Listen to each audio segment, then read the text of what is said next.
আসসালামু আলাইকুম প্রিয় বন্ধুরা, আজকে যে বিষয়টি নিয়ে কথা বলবো সেই বিষয়টি হচ্ছে আল্লামা শব্দের ব্যাখ্যা কি, বা বর্তমান সমাজে যেসব আলেমরা আল্লামা ব্যবহার করছে নামের পিছনে, তারা কি সেই নামের যোগ্য? আসলে কি তাদের নামে আল্লামা চলে? আসলেই না। আল্লামা শব্দের অর্থ হচ্ছে মহাজ্ঞানী।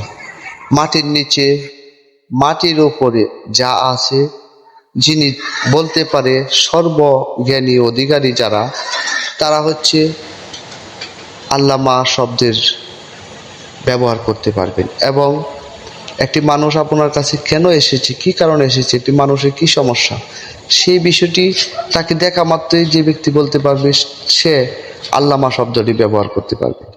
আজকে দেখেন, আমাদের প্রিয় রাসূল হযরত মুহাম্মদ সাল্লাল্লাহু আলাইহি সাল্লাম, ওনার কোনো সাহাবার পিছনে আল্লামা শব্দটি লেখা হয়নি বা তারা ব্যবহার করেনি।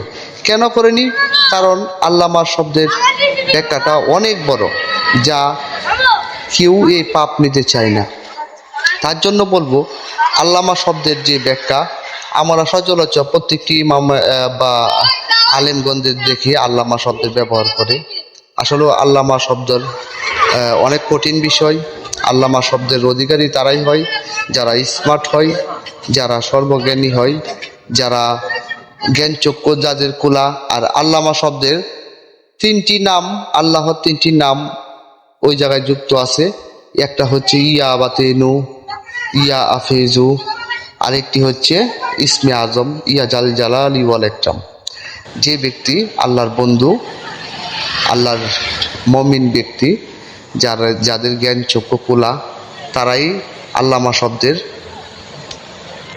শব্দটি তাদের নামের পিছনে ব্যবহার করতে পারবেন। কিন্তু আমাদের সমাজে যারা আল্লামা শব্দ ব্যবহার করছে, তাদেরকে অনেক সময় দেখা যায় অন্যের স্ত্রী নিয়ে হোটেলে ধরা খাইছে, পাবলিকের কাছে জেল কাটছে। তারা আবার কিভাবে আল্লামা শব্দ ব্যবহার করে? ভাই, আমি তো বুঝলাম না ভাই, এত বড় একটা আল্লাহর সাথে শিরিক করতেছে আল্লামা শব্দটি ব্যবহার করে।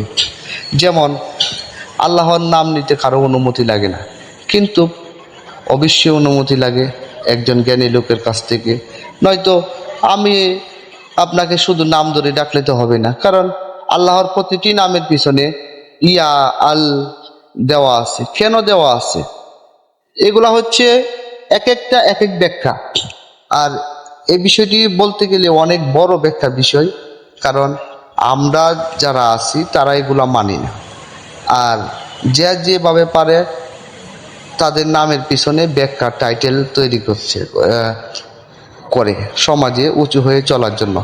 আসলে আল্লামা শব্দটি অনেক বড়, এবং আল্লামা শব্দটি যারা ব্যবহার করতে পারত, যেমন ওয়াইস পাগল, মনসুর এল্লাস এবং 360 জন উলিয়া, তারা আল্লামা নামটি